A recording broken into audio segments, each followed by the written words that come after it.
좌우에 계신 분들과 인사하겠습니다. 잘 오셨습니다. 사랑합니다. 축복합니다. 또 인사하겠습니다. 감사합니다. 감사합시다. 지금은 은퇴하셨지만 장로의 신학대학교에서 선교학과장을 역임하셨던 이광순 교수님이라는 여자 교수님이 계셨습니다. 선교의 일생을 헌신하셨던 교수님이신데요, 어느 날 이 이광순 교수님께서 호주에 집회를 다녀오시고 나셔서 저희들한테 호주에서 이런 일이 있었다 하시면서 소개를 해 주셨었습니다. 한 영국 사람이 호주에 있는 친척집을 방문하기 위해서 호주에 왔다가 브리즈번 퀸즈 스트리트에 있는 한 백화점을 방문하게 되었습니다. 자, 그런데 그 백화점 앞에서 한 노인을 만나게 되었어요. 그 노인은 전도지를 나누어 주면서 당신은 구원을 받으셨습니까? 당신은 오늘 밤 죽는다면 천국에 가실 수 있으십니까? 이렇게 질문을 했다라는 것이죠. 당연히 영국 사람은 백화점에 쇼핑 왔는데 그 노인의 이야기를 듣고 있을 수가 없었습니다. 그래서 그냥 무시하고 백화점에 가서 쇼핑을 하고 이제 친척집에 돌아왔다가 영국으로 다시 이제 귀국을 하게 되었습니다. 자, 그런데 영국에 귀국을 했는데 집에 돌아왔는데 몇 날 며칠 계속 이 노인의 이야기가 들리는 거예요. 당신은 구원 받으셨습니까? 당신은 오늘 밤 죽으면 천국 갈 수 있습니까? 이 이야기가 계속 귀에 들려서 잠을 잘 수가 없는 것입니다. 그래서 며칠을 잠을 못 자다가 정신과를 찾아갔어요. 정신과에 찾아가서 내가 아무래도 예수 귀신이 쓰인 것 같습니다. 계속 이 노인이 했던 그 이야기가 내 귀를 떠나지 않습니다. 그래서 정신과 상담도 받고 그러다가 결국에는 예수님을 믿게 되었어요. 자, 그리고 이제 집 근처에 있는 교회를 출석하게 되었는데 어느 날 그 침례교회였는데 그 침례교회 목사님한테 제가 어떻게 예수 믿었는지 제가 좀 간증을 하고 싶습니다. 허락을 얻어서 이제 예배 시간에 나가서 간증을 하게 된 것이죠. 이게 호주에 갔다가 그 백화점 앞에서 노인을 만났고 그 노인에 대한 이야기가 제가 이렇게 기전을 떠나지 않게 되고 그러다가 결국 이렇게 예수 믿게 되었습니다. 이 간증을 하게 되었어요. 이 목사님도 그 이야기를 간증을 들은 것이죠. 그 침례교 목사님이 이제 미국에 집회를 가게 되셨어요.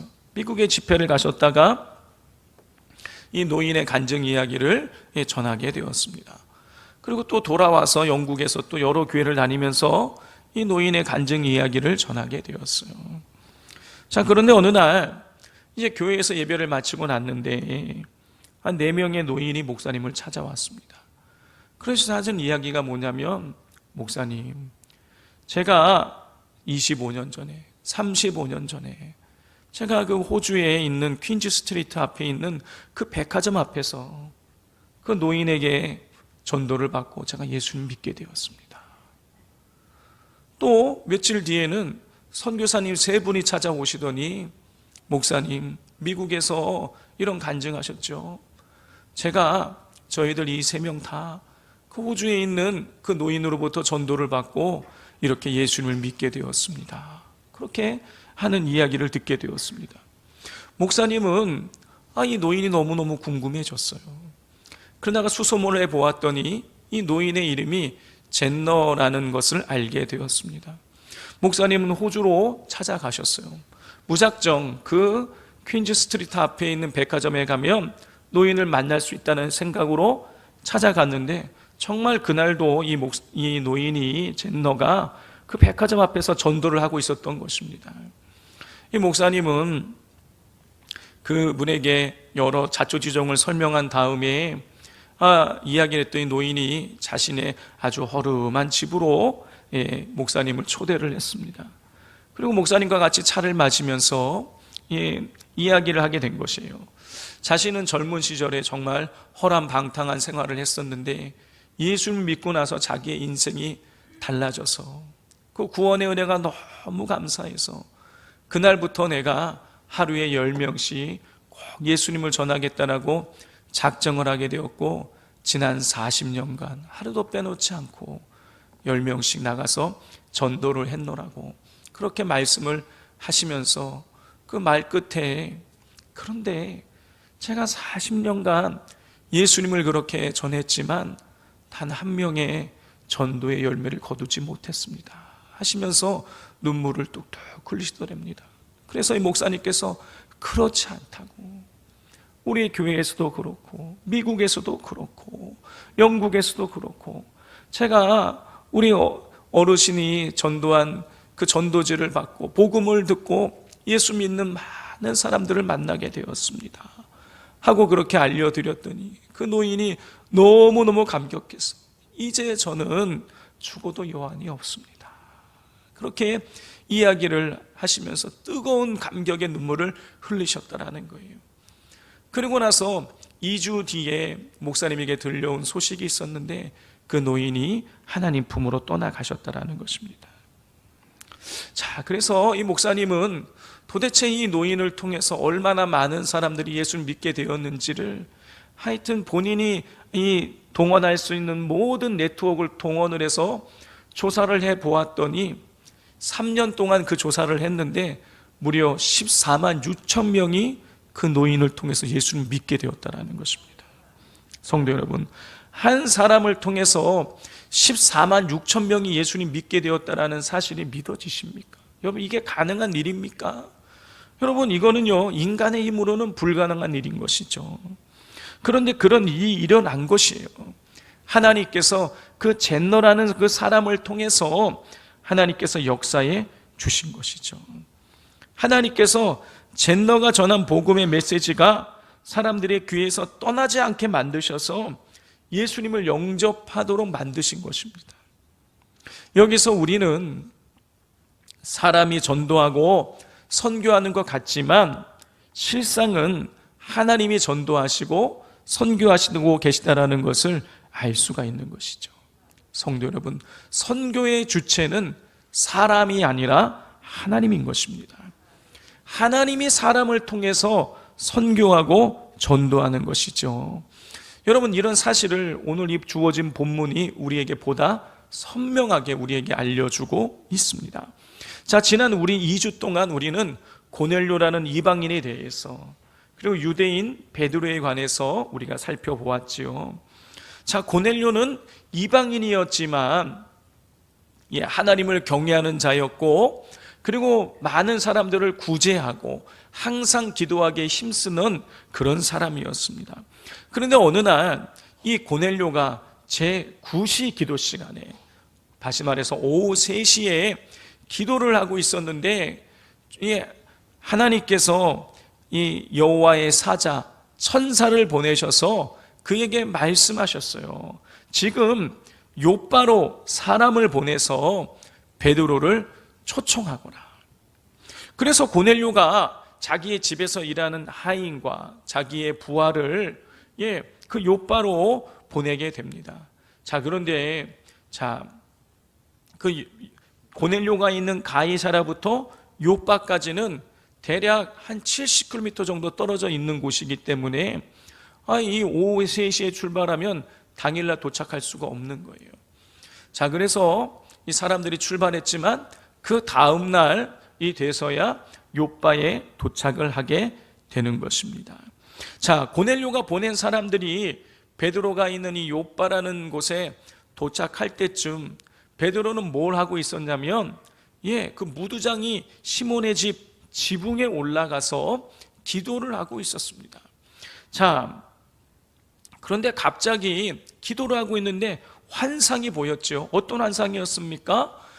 보자기처럼 생긴 그 큰 그릇이 하늘로부터 쫙 내려오는데 그 그릇 안에 있는 것을 잡아먹으라. 베드로야 일어나 잡아먹으라 그러는 거예요. 그런데 그릇 안에 뭐가 들어있었습니까? 네발라닝 짐승과 기는 것과 공중에 나는 것들이 그 안에 있었어요. 부정한 것, 먹을 수 없는 것이 그 안에 담겨져 있는데 우리 주님 말씀하시는 거예요. 베드로야 일어나 잡아 먹으라.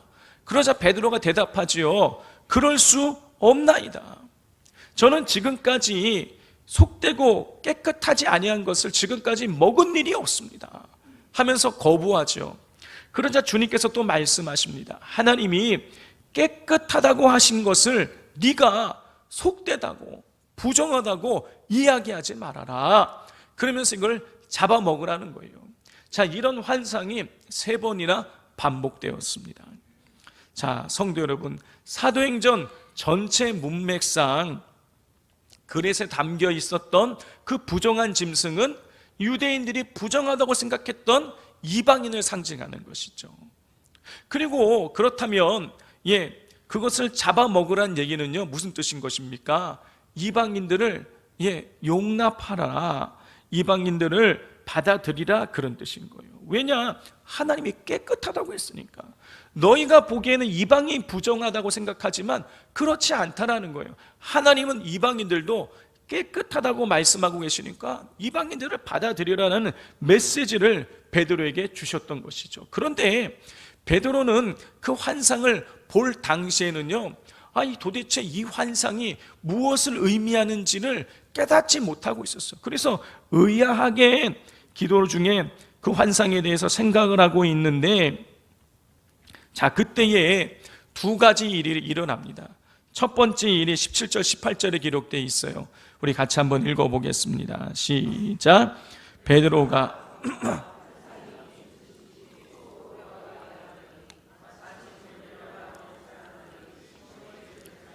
문 밖에 서서 불러 묻되 베드로라 하는 시몬이 여기 유숙하느냐 하거늘.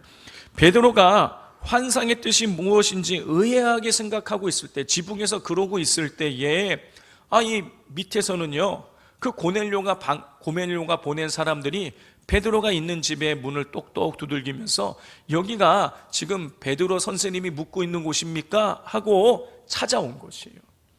자, 그리고 2번째, 베드로가 이 지붕에서 환상이 무슨 뜻인지 의아하게 생각하고 있을 때 이런 일이 또 일어났습니다. 우리 19절 20절 같이 읽겠습니다. 베드로가 그 환상에 대하여 2 사람이 너를 찾으니 일어나 내려가 의심하지 말고 함께 가라. 내가 그들을 보내었으니라 하시니. 성도 여러분, 지금 베드로를 찾아온 고넬료가 보낸 사람들은요, 베드로가 전혀 알지 못하는 사람일 뿐만이 아니라 더군다나 이방인이었어요.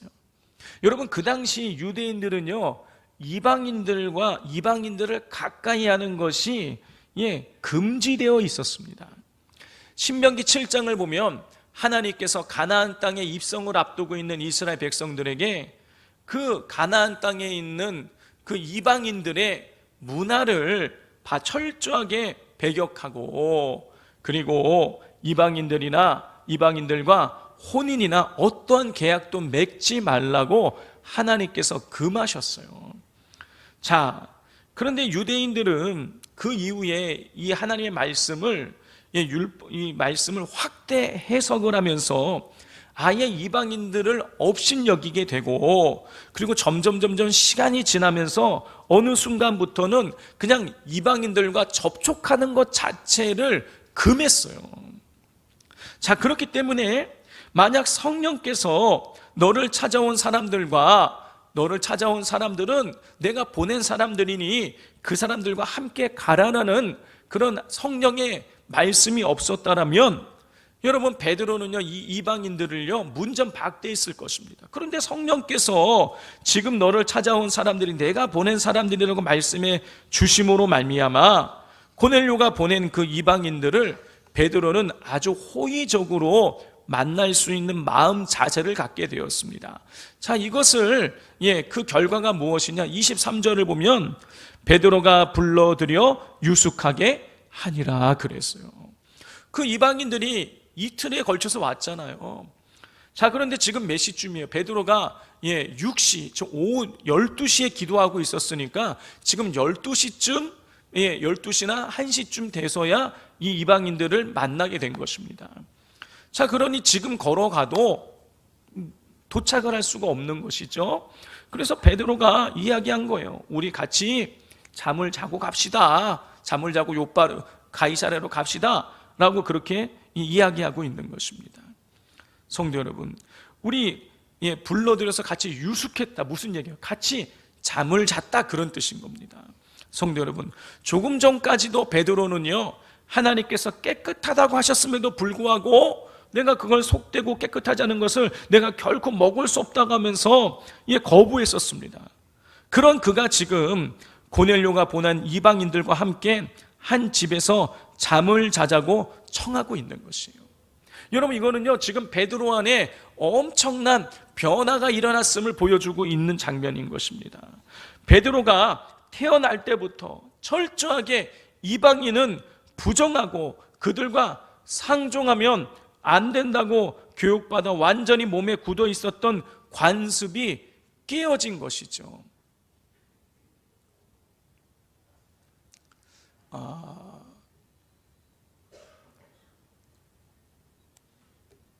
장로님 좀 모시고. 자, 그래서 베드로가 가지고 있었던 그 유대인 이방인들은 이방인들을 상대하면 안 된다, 이방인들을 멀리해야 된다라는 그 생각이, 그 금기를 베드로가 지금 그 금기를 넘어서고 있는 것입니다. 성도 여러분, 금기를 넘어선다라는 것은요, 굉장히 어려운 일이에요. 그건 두려운 일인 것입니다. 여러분, 우리나라에도 금기가 여러 가지가 있어요.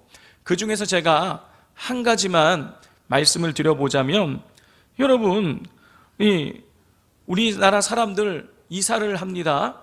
여러분, 이사를 할 때에 언제 이사하죠? 우리 예수 믿는 사람들은 아무 때나 이사하지만 예수 믿지 않는 사람들은 언제 이사하려고 합니까? 손 없는 날 이사하려고 해요. 여러분, 손 없는 날이 무슨 날입니까? 사람의 일을 방해하는 귀신이 없는 날인 거예요. 이 귀신이 사람을 방해하지 않는 날, 사람들이 이사를 해야 이사도 편안하게 할 수 있고 잘 살 수 있다. 그래서 사람들은 손 없는 날 이사를 하려고 합니다. 그래서 제가 손 없는 날이 도대체 언제인가 해가지고 제가 1년치를 한번 조사를 해봤어요. 인터넷에 손 없는 날 찍으니까 다 나오더라고요. 그랬더니 제일 많은 날, 손 없는 날이 제일 많은 날은 7일. 그게 한 달에 7일이 제일 많은 날이고 제일 적은 날은 4일이에요. 평균적으로 한 5, 6일 정도가 한 달에 5, 6일 정도가 그 정도가 되더라고요. 근데 사람들이 손 없는 날만 골라가지고 이사를 하려고 그러니까 몰려요, 안 몰려요? 몰리죠. 이사집센터에서는요, 손 없는 날 이사하는 사람들은요, 돈도 비싸게 받습니다. 그리고 손 없는 날이 한 달에 많아야 7일밖에 되지 않으니까 여러분, 예약하기도, 이사집센터 예약하기도 힘든 거예요. 그런데요, 사람들이 그날 이사하려고 해요. 하나님 믿으라고 하면 하나님이 어딨냐고, 이 사람이 그냥 다 보이는 게 전부지 하나님이 어딨냐고 그랬던 사람들도 이사하는 날에는 손 없는 날 이사하려고 그러는 거예요. 여러분, 조상적부터 내려오던 금기를 넘어서는 것이요, 이만큼 어려운 거예요.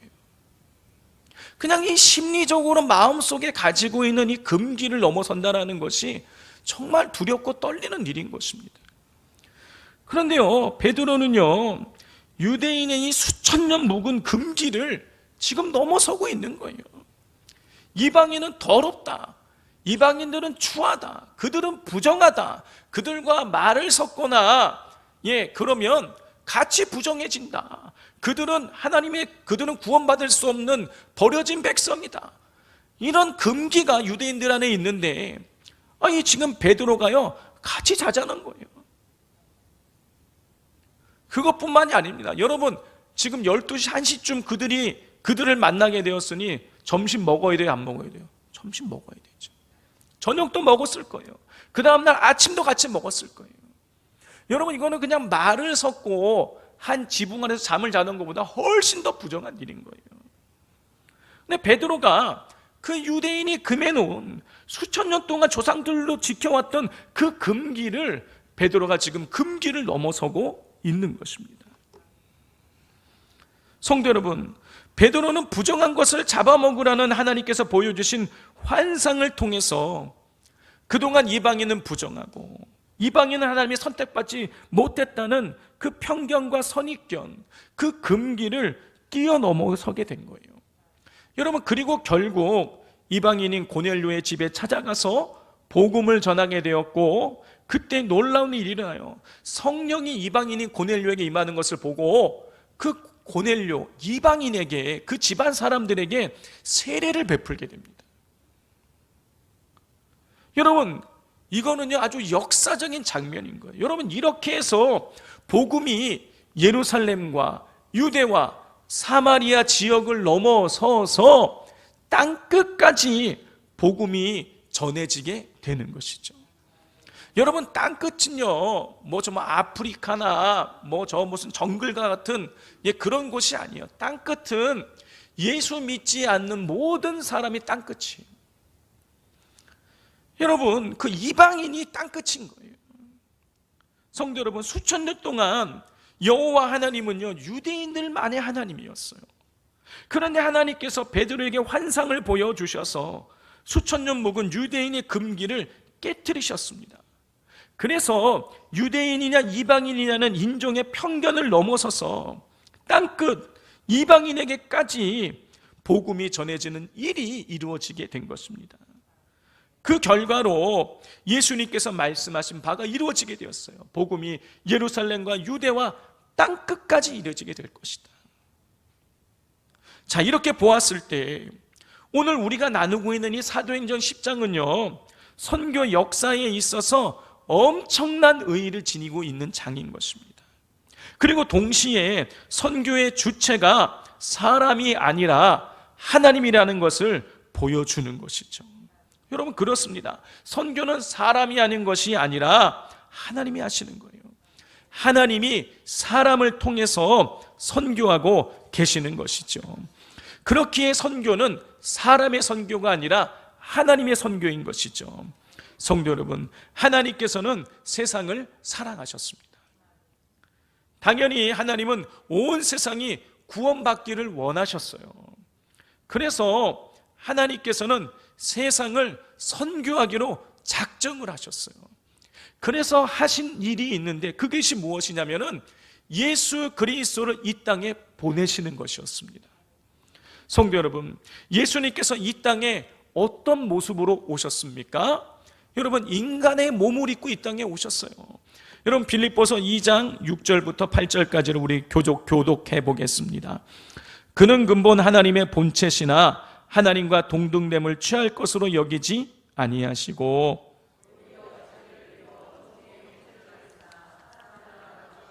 함께 읽겠습니다. 사람의 모양으로 나타나사 자기를 낮추시고 죽기까지 복종하셨으니 곧 십자가에 죽으심이라. 그렇습니다. 하나님의 본체이셨던 예수님은요 사람의 모양으로 이 땅에 오셔서 십자가에 달려 죽으셨습니다. 자, 요즘 강아지나 고양이와 같은 애완동물을 키우시는 분들이 많이 계시죠. 자, 애완동물을 사랑하시는 분들은요 애완동물이 더 이상 동물이 아니라 가족 같아요. 자식과 같아요. 그래서 그 고양이에게, 개에게 말씀하시죠. 엄마 교회 갔다 올게, 엄마 시장 갔다 올게, 이렇게 말할 정도로 이 애완동물을 정말 가족처럼 귀하게 여기시고 사랑하십니다. 여러분, 그런데요 그렇게 애완동물을 사랑하시는 분들도요 그 애완동물이 너무너무 사랑스러워서 내가 개가 되고 싶다, 내가 고양이가 되고 싶다고 하시는 분들은 없으세요. 그런데 하나님이신 예수님은요 인간이 되셨습니다. 인간이 모양으로 인간이 되셔서 낮고 천한 말구 위에 오셔서 십자가에 달려 죽기까지 하셨어요. 여러분, 이 하나님이신 예수님이 인간이 되시는 건요 우리 인간이 개나 고양이 되는 것보다 훨씬 더 비참한 일이에요. 성도 여러분, 한번 생각을 해보십시오. 만약에 성도님들께서 지금 개나 고양이로 다시 태어났다. 여러분, 정말 치욕적일 것입니다. 개나 고양이를 다스리던 사람이 개나 고양이가 된다는 것은요, 견디기 힘든 고통인 것이에요. 그런데 하나님께서는요, 예수님을 인간의 모습으로 이 땅에 보내셨고, 예수님은 기꺼이 인간이 모양이 되셔서 이 땅에 오셨어요. 왜 하나님은 예수님을 이 땅에 보내셨고, 예수님은 인간의 몸을 입고 이 땅에 오셔서 십자가에 달려 죽으신 것입니까? 여러분, 죄에서 우리를 구원하기 위해서예요. 하나님께서 우리를 선교하기 위해서, 예수님께서 우리를 선교하기 위해서 인간의 모습을 입고 이 땅에 오신 것이죠. 하나님이신 예수님이 인간이 되신 이 성육시 사건은요, 여러분, 하나님이 세상을, 예수님이 세상을 얼마나 선교하기를 원하고 계시다는 것을 아주 극명하게 보여주는 사건인 것입니다. 성도 여러분, 우리는 하나밖에 없는 아들 예수님을 이 땅에 보내신 하나님의 적극적인 선교를 통해서 구원에 이르게 된 것이에요. 예수님께서 십자가에 달려 죽으시는 그 적극적인 선교를 통해서 우리는 구원에 이를 수 있게 되어진 것입니다. 이러한 하나님의 적극적인 선교가 없었다면 여러분, 우리 모두는요, 죄로 인해서 영원한 지옥 형벌에 빠지고 말았을 것입니다. 그러므로 성탄절을 앞두고 있는 우리 오늘 구원받은 우리는요, 우리를 적극적으로 선교하신 하나님의 은혜에 대해서, 인간의 몸을 입고 이 땅에 오신 예수님의 은혜에 대해서 감사할 수 있어야겠습니다. 그리고 더 나아가서 하나님의 적극적인 선교를 통해서 구원에 이른 우리는요, 이 하나님의 선교에 동참해야겠습니다. 하나님이 이 세상을 선교하는데 우리가 같이 동참해서 하나님을 알지 못하는 영혼들에게 여러분, 복음을 전할 수 있어야 돼요. 성도 여러분, 하나님의 선교는 사람을 통해서 이루어집니다. 그렇기에 하나님의 선교가 이루어지기 위해서 이 땅 가운데 오신 예수님께서는요, 제자들에게, 사람들에게 땅 끝까지 이르러 증인되라고 말씀하셨던 것입니다. 성도 여러분, 땅 끝은 이미 말씀드린 것처럼 아프리카나 정글과 같은 곳이 아닙니다. 내 주변에 하나님을 알지 못하는 모든 사람이 땅 끝인 것이에요. 여러분, 이 사실을 기억하시고 성탄절을 앞두고 있는 오늘, 여러분, 하나님을 알지 못하고 추궁하는 영혼들에게 복음을 전하는 사명을 감당하시는, 하나님의 선교에 동참하시는 성도님들 되시기를 주님의 이름으로 축복을 드립니다. 기도하겠습니다. 하나님 아버지, 오늘 말씀을 통하여서 하나님께서 세상을 구원하기를 원하신다는 것, 예수님께서 세상을 선교하기 위해서 이 땅 가운데 오셨음을 이 시간 깨닫게 됩니다. 그러므로 하나님, 우리가 구원받은 우리는 그 구원의 은혜를 기억하면서 하나님의 선교에 동참하게 하여 주옵소서. 구원받은 우리가 예수 그리스도를 이 어두운 세상 가운데 증거함으로 말미암아 하나님의 선교가 더 활발하게 일어나게 하시고 온 세상 만민이 구원받는 역사가 일어나게 하여 주시옵소서. 예수님의 이름으로 기도드립니다. 아멘.